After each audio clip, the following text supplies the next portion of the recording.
Hello everyone. It is Monday, September 26th, 8:31 a.m. And I want to read a little bit from Hildegard's writings. Scivias, I think is how you pronounce it, or it could be Scivias. Um, and I want to read particularly Vision 7 that she has in this book, and it's about the devil. And I know people, oh, I talk about the devil too much and this, that, and the other thing, but I want to explain where I come from. And maybe then people will understand why I seemingly have why I talk about the devil so much. And the reason is honestly because I think if I did not constantly remind myself that the devil is the enemy, that the devil is real, that the devil fights with me and um, fights for my soul and things like that, then I would become extraordinarily bitter and hateful towards people around me.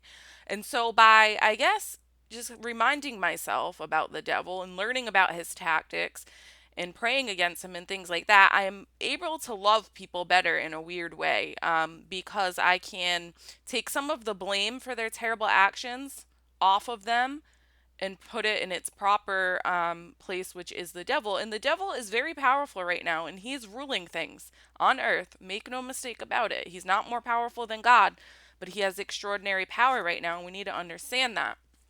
And so, oftentimes, I'm obsessed with religion. I talk too much about the devil, this, that, and the other thing, but you don't know me. You don't know my life. And this has been a battle from day one since before I even got out of the womb.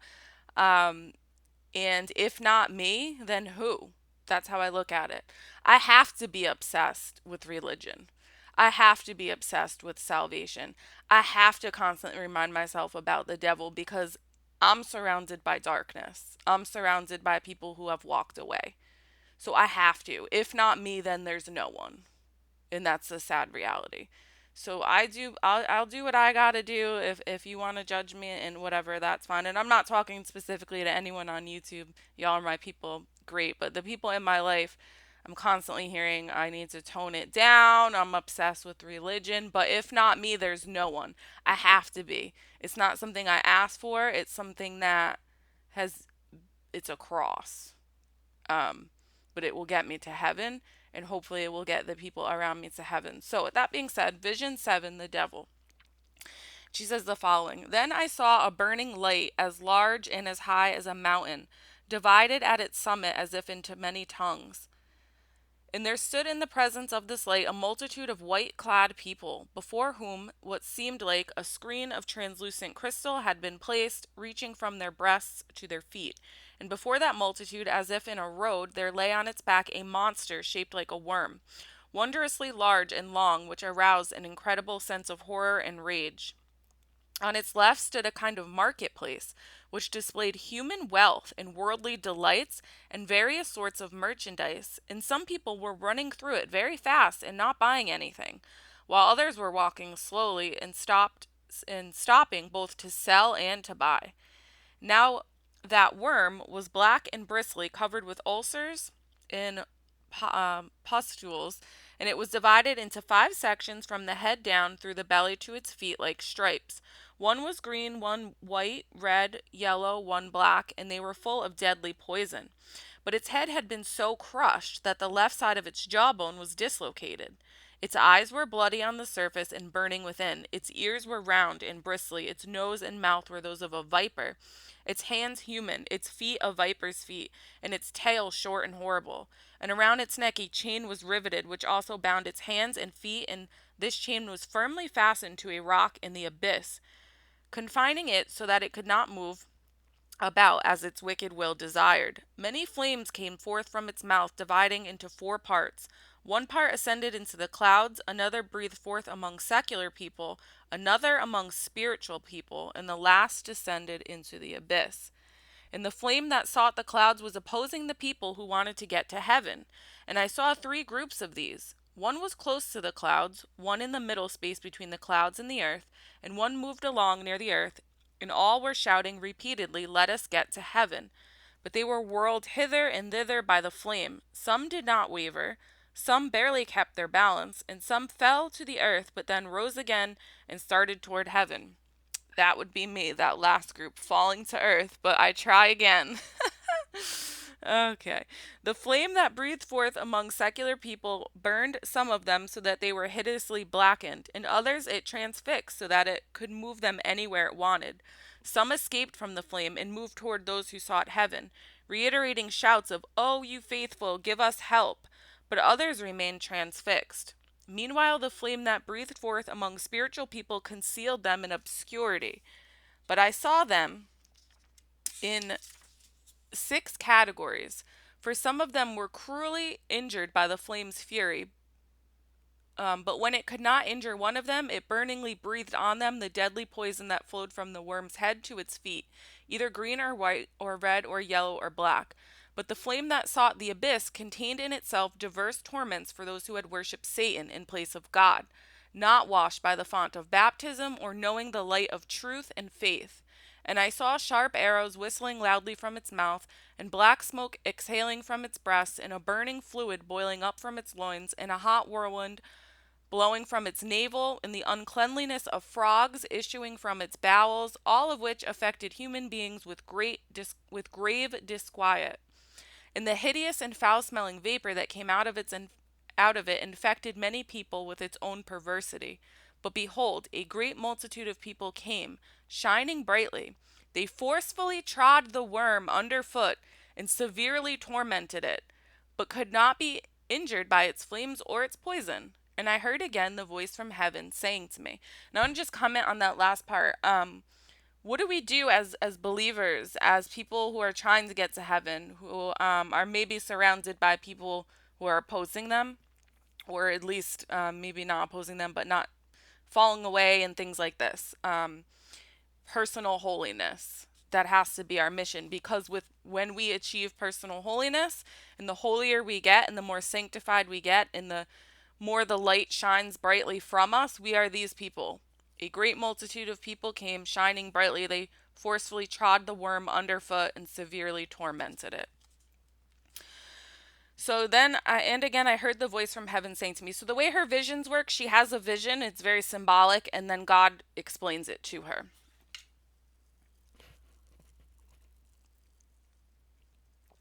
1. God strengthens the faithful so that the devil cannot conquer them. God, who disposes all things justly and rightly, calls his faithful people to the glory of the celestial inheritance. But the ancient deceiver lurks in ambush and tries to hinder them by using all his wicked arts against them. But he is conquered by them and is confounded, as his presumption deserves, for they possess the celestial country, and he suffers the horrors of hell. Therefore you see a burning light as large and as high as a mountain, divided at its summit as if into many tongues. This is the justice of God, which burns in the faith of believers, displaying the greatness of his power, sanctity, and glory, and wonderfully declaring in that glory the diverse gifts of the Holy Spirit. 2. The multitude of the faithful and the divine law displayed before them.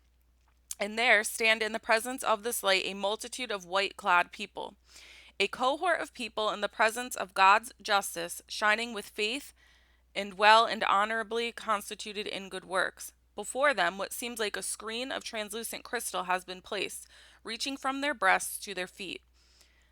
For from their decision to do good actions to their completion, they have before their eyes the strong and splendid sight of the divine law, and thus they are so strengthened in those actions that no cunning or deception of false persuasion can conquer them. 3. The deceptions of the devil lie in the path of humans take in this world. And before that multitude, as if in a road, there lies on its back a monster shaped like a worm, wondrously large and long. This means that the ancient serpent is well known to humanity in the course of the pilgrimage of the good and the bad through the world. Not in that visible form, but in its inner meaning. Its mouth is gaping upward in order to pull down by deception those who are tending toward the celestial regions. But it is lying down because the Son of God destroyed so much of its strength that it cannot stand up. And it arouses an indescribable sense of horror and rage, for the mental capacity of mortal humans is insufficient to understand the manifold variations of its poisonous fury and malicious exertions. 4. The devil offers fraudulent riches and delights, and some buy them. On its left stands a kind of marketplace which displays human wealth and worldly delights and various sorts of merchandise. For the left hand of the destroyer signifies death, and there is seen a marketplace composed of death's evil works, pride and vainglory, incorruptible riches, licentiousness and lust for transitory pleasures, and trafficking in all kinds of earthly desires. Thus, those who would be terrified by the horror of the devil if they met it openly are deceived by these things. They are lightly offered persuasions to vice as a merchant displays his diverse wares to people, and delighted by the display so that they buy what is offered. So the devil offers humanity his lying arts, and those who desire them buy them. How? They throw away a good conscience as if selling it, and they collect deadly wounds in their souls as if buying them. 5. The strongest resist the devil's offers, the apathetic consent to them. And some people are running through it very fast and not buying anything. They know God, and so they carry the treasure of goodwill and the sweet spices of virtue, and eagerly accumulate more of them, and quickly pass by the pleasures of the world and the filth of the devil, obeying God's commands, and despising the sweetness of their flesh. But others are walking slowly and stopping both to sell and to buy. They are slow to do good works and apathetic of heart, and so they smother in their own desire for heaven as if selling it, and nurture the pleasures of their flesh as if buying them. Therefore, the former will receive the reward of good works, and the latter will suffer the punishment of iniquity, as Ezekiel shows, saying, the justice of the just shall be upon him, and the wickedness of the wicked shall be upon him. Ezekiel 8:20. What does this mean? The shining works of the pure person bathe him in sanctity and surrounds him like 1,000 eyes that see into the heights and the depths as the Holy Spirit inspires him. They bear him aloft to great honor and leave his wrong desires behind for dead, as a bird is borne aloft in the air by its wings whenever it pleases.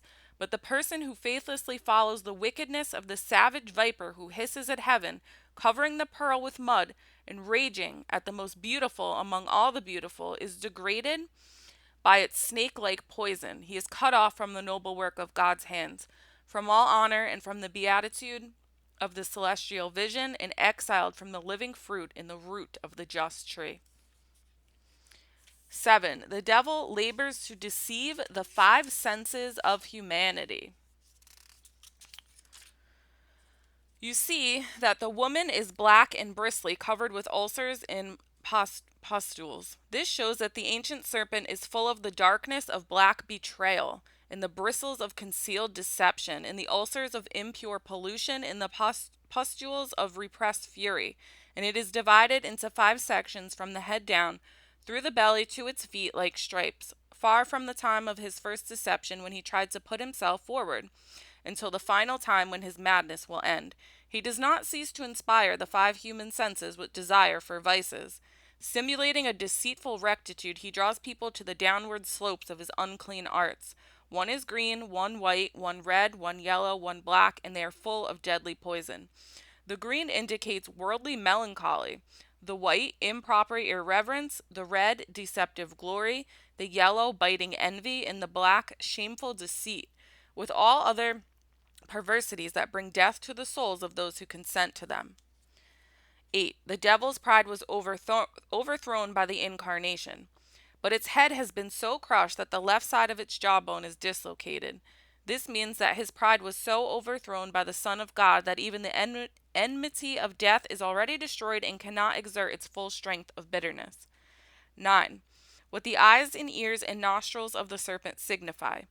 Its eyes are bloody on the surface and burning within, because his wicked intent outwardly inflicts harm on human bodies and inwardly drives a fiery dart into their souls. Its ears are round and bristly, for the bristles of his arts pierce a person all around, so that if he finds anything that is his in that person, he may quickly throw him down. Its nose and mouth are those of a viper, for he shows people unbridled and vile behavior, through which, transfixing them with many vices, he may cruelly slay them. 10. Its hands and feet and tail and what they signify. Its hands are human, for he practices his arts in human deeds. Its feet a viper's feet, because he ceaselessly ambushes people when they are journeying and inflicts devilish lacerations on them, and its tail short and horrible, for it signifies his power in the short but most evil time of the son of perdition, whose desire to run wild exceeds his power to do it. 11. The might of God has broken the devil's strength to do what he wants. And around its neck a chain is riveted, which also binds his hands and feet, which is to say that the strength of the devil was so broken and crushed by the power of Almighty God that he cannot freely work his evil and accost humans in the way. And this chain is firmly fastened to a rock in the abyss, confining it so that it cannot move about as its wicked will desires. For the power of God abides unfailingly and immovably for eternity, and by saving souls oppresses the devil so forcibly that he is not able by inner or outer means to take away redemption from the faithful or keep them from that place of joy from which he perversely exiled himself. And I think that's so fascinating, that God has chosen to crush the devil by saving souls. And so, in that way, we as his creatures partake in salvation history. 12. The devil sends his fire to lead astray all kinds of people on earth. Many flames come forth from its mouth, dividing into 4 parts. This means that his rapacious ferocity he sends forth in cruel flames the terrible and manifold evil of his wicked counsels. He breathes it into all 4 corners of the world, that the people there may follow him. 1 part ascends to the clouds. For the sharpness of the devil's breath drags down those who are with all their minds longing seek heaven. Another breathes forth among secular people, for its many forms deceives those who live among earthly affairs, and another among spiritual people, for its pretense infects those who labor in spiritual disciplines, and the last descends into the abyss, for its persuasions put the faithless who consent to it into the torments of hell. But they have walked the way of falsity. For they have walked the way of falsity and deception and left the way of rectitude, and they have not shown the reverence due to the true God, as David testifies, saying, Destruction and unhappiness in their ways, and the way of peace they have not known. There is no fear of God before their eyes. Psalm 13:5. What does this mean? People who expel God from their hearts by their wicked and damnable deeds are overwhelmed by his innocent and mighty works, which arise in the pure living fountain as a great rain submerges an object so that it is no longer visible. And so they are not formidable in the sight of God, for misery is in their ways wherever they go, and most unhappy companionship in the food of death. How? They taste and eat what is evil. Hence in their deeds they do not know the way that ascends in the sunlight, and do not taste in honor or in love the sweetness of God. They cast away their fear of him, as if it were a fear of another person, desiring neither to see him nor to look at him in the face.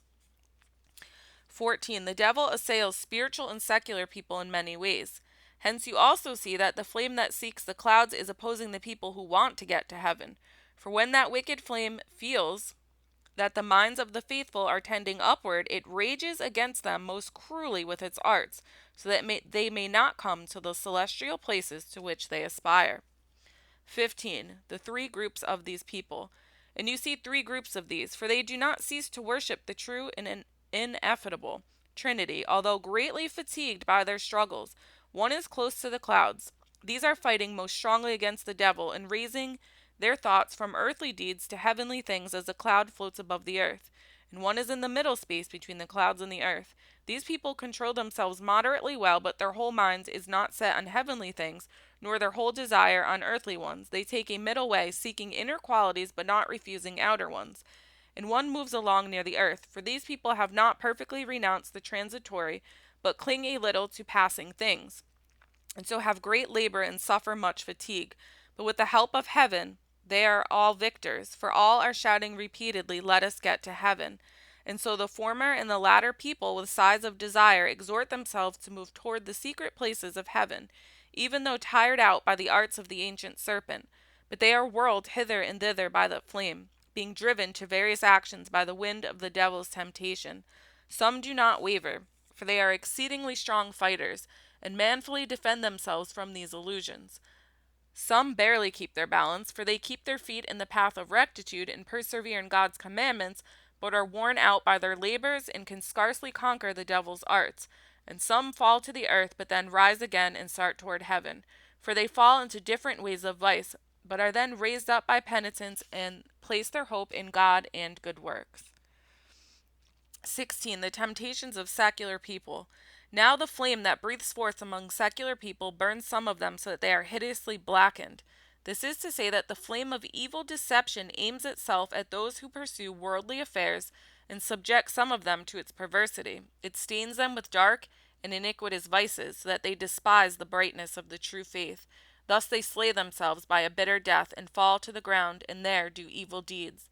In others it transfixes so that it can move them anywhere it wants, for it dominates them by its wickedness and bends them to all the vices of its own depravity, seducing them into the embrace of worldly pleasure, so that according to their desires they have different ways in their speech, hair, clothing, gait, and other such things. Therefore they become confused and neglect the justice of God, breaking the law and failing to circumcise their minds. They seek excess in lust and do not observe the times of the law God constituted for them. And as the sea is stirred into the turbulence by the wind, they are stirred into diverse vices by the breath of the ancient dragon. Some of these escape from the flame and move toward those who seek heaven, reiterating shouts of, "O you faithful, give us help." For they withdraw themselves from shameful and harmful companionship and imitate those who fix their mind on celestial things, desiring with their heart and voice their solitude and help. But others remain transfixed, continuing to be ensnared in evil actions by their various vices. 17. The six ways of temptation of the spiritual. But the flame that breathes forth among spiritual people conceals them in obscurity. This means that the breath of the devil's persuasion, when it flames toward those who should be assenting totally to the Spirit, beclouds them with the perversity of its vices, so that they long for the flesh more than for the Spirit. And you see them in six categories, for the ancient enemy strives to pervert both their five exterior senses and the sixth inner one, the devotion of the heart. Some of them are cruelly injured by the flame's fury, for the devil unlooses his arts on them and inspires them with carnal desires and pleasures, and so enkindles them to lust and unclean pollution. But when it cannot injure one of them, it burningly breathes on them the deadly poison that flows from the worm's head to its feet, either green or white or red or yellow or black. How, when they refuse the delights of the pollution, he pours into them the sprouting green of mundane sadness, so oppressing them that they have no strength for spiritual or worldly matters, or he sends against them the empty whiteness of vicarious irreverence, vicious irreverence, so that they do not hide their shame before God or man, or he displays to them the bright red of earthly glory, giving them bitterness and anxiety of heart, or he puts into them the dull yellow of contempt for their neighbor, and thus they become whisperers and hypocrites, or he imposes on them the horrid blackness of feigned justice, through which their hearts are wretchedly darkened. All these are deadly plagues. They have proceeded from the destroyer, from the beginning of his time of deception, and will do so until the end of time, when his madness will end in the world, and through them he injures and burns people with vices. 18. Concerning the unbaptized. But the flame that seeks the abyss contains in itself diverse torments for those who have worshipped Satan in place of God, not washed by the font of baptism, or knowing the light of truth and faith. This is to say that the fire that accompanies perdition inflicts dire and bitter torments on those souls who were not washed clean in the font of salvation and did not see the brightness of the celestial inheritance or the faith instituted by the church, and who continue to venerate the lurker in ambush who tries to kill human souls, rather than the one who granted humanity life and salvation. 19. What is meant by his mouth's arrows, breast, smoke, and loins fluid? And do you see sharp arrows whistling loudly from its mouth? These are the terrible and evil thrusts of the devil's rage, which issue forth in madness and iniquity, and black smoke exhaling from its breast, which is the outpouring of his malicious impulses of hideous wrath and envy, and a burning fluid boiling up from its loins, which is the effusion of his uncleanliness and ardent lusts. What is meant by his navel's whirlwind, bowels, and uncleanliness of frogs? And a hot whirlwind is blowing from its navel, which is the suffocating wind of fornication that proceeds from his voracity to dominate, and the uncleanliness of frogs issuing from its bowels, which is the fetid excrement of this obduracy and desperation and his perverse concentration on it. For the ancient waylayer hopes to subjugate those who follow him completely to his will, and all of these things affect human beings with grave disquiet. For such perversities bring those who fix their hope in the earthly and not the heavenly, and so most miserably become involved with them into extreme ruin.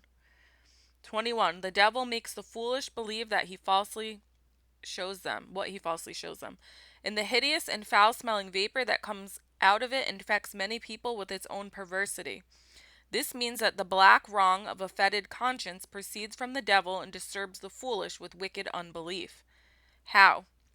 From the time of the beheading of John the Baptist, who declared that the Son of God is the one who heals the wounds of sin, most evil error arose, whereby the devil seduces different people by different false images, so that they think that what he shows them, each according to his understanding, is true, and many are deceived, thus because their faith is constantly weak and wavering.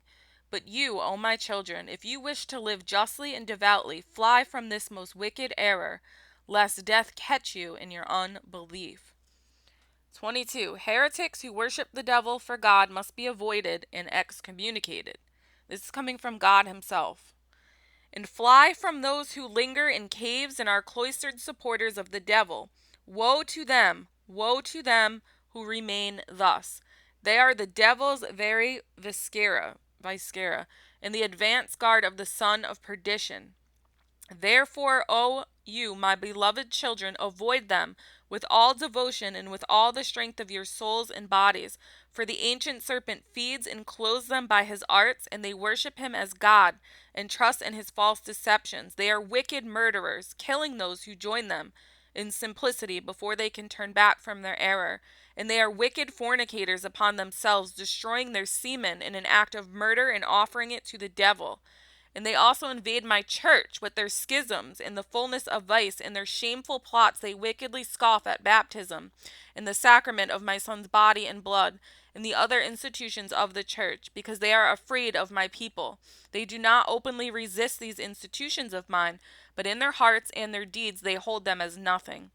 By devilish illusion they pretend to have sanctity, but they are deceived by the devil, for if he were to show himself to them openly they would understand him and flee him. But by his arts he shows them things he pretends are good and holy, and thus deludes them. Oh, woe to those who persevere in this death. But because the devil knows he has only a short time for his error, he is now hastening to perfect infidelity in his members. You evil deceivers who labor to subvert the Catholic faith, you are wavering and soft, and thus cannot avoid the poisonous arrows of human corruption which you employ, as you wish, against the law.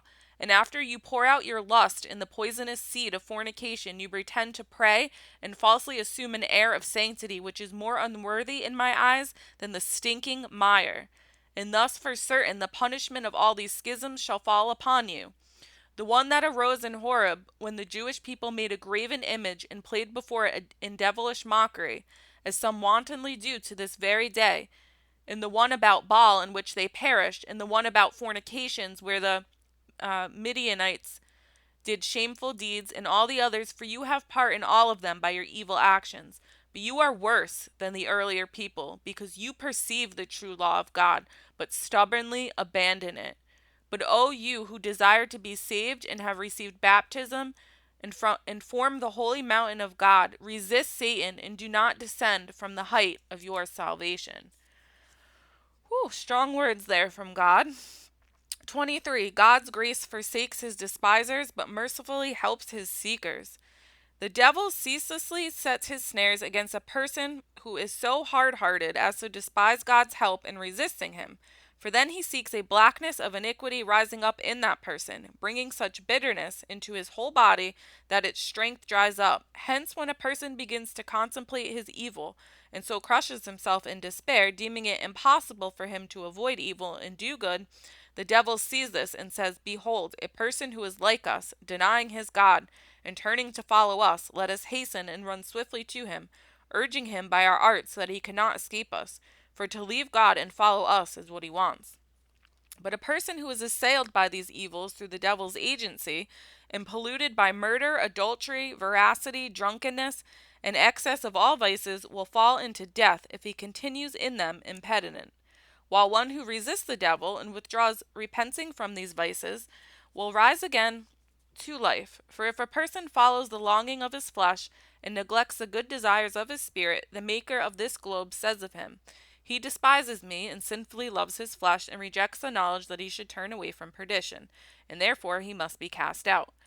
But if a person loves the virtuous ardor of his spirit and rejects the pleasure of his flesh, the Creator of the world says of him, he looks toward me and does not nourish his body on filth, and desires the knowledge of how to avoid death, and therefore help will be given to him. How? As Solomon says, in accordance with my will. Evil pursues sinners, and to the just good shall be repaid. Proverbs 13:21. What does this mean? Those who fall into error and slide into ruin are invaded on all sides by deadly sickness, and so they do not wisely regard what is true, but carelessly abandon it. And because they reject God and choose the devil, they are not worthy to look at God or take any pleasure in God or other people. And and the evil they do brings them much adversity. But in good people, right sense and just thoughts erect a tall building. They receive in their bosom the inheritance of the Father, for they long for the celestial light. For they are not among the deceivers in the derisive marketplace, where this or that is sold without regard for its value.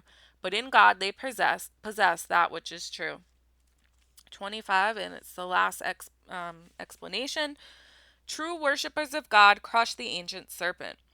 But you see that a great multitude of people come, shining brightly. They forcefully tread the worm underfoot and severely torment it.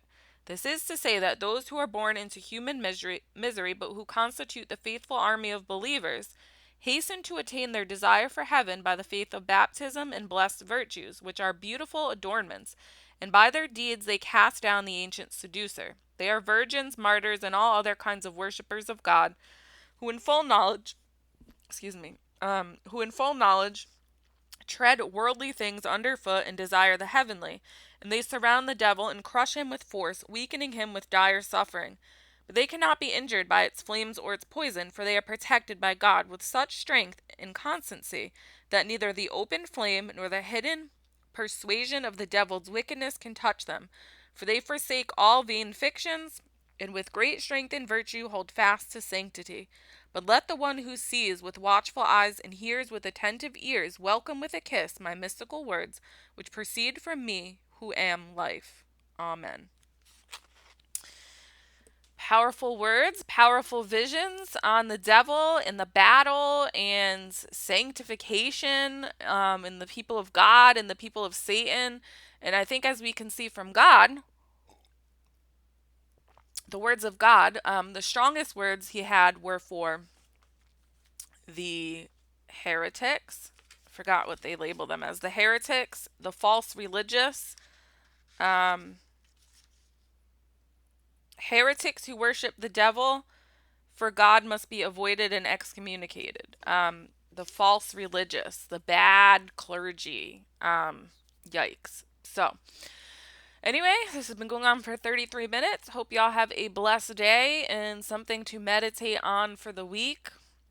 And that's all I got. Joan of Arc Media out.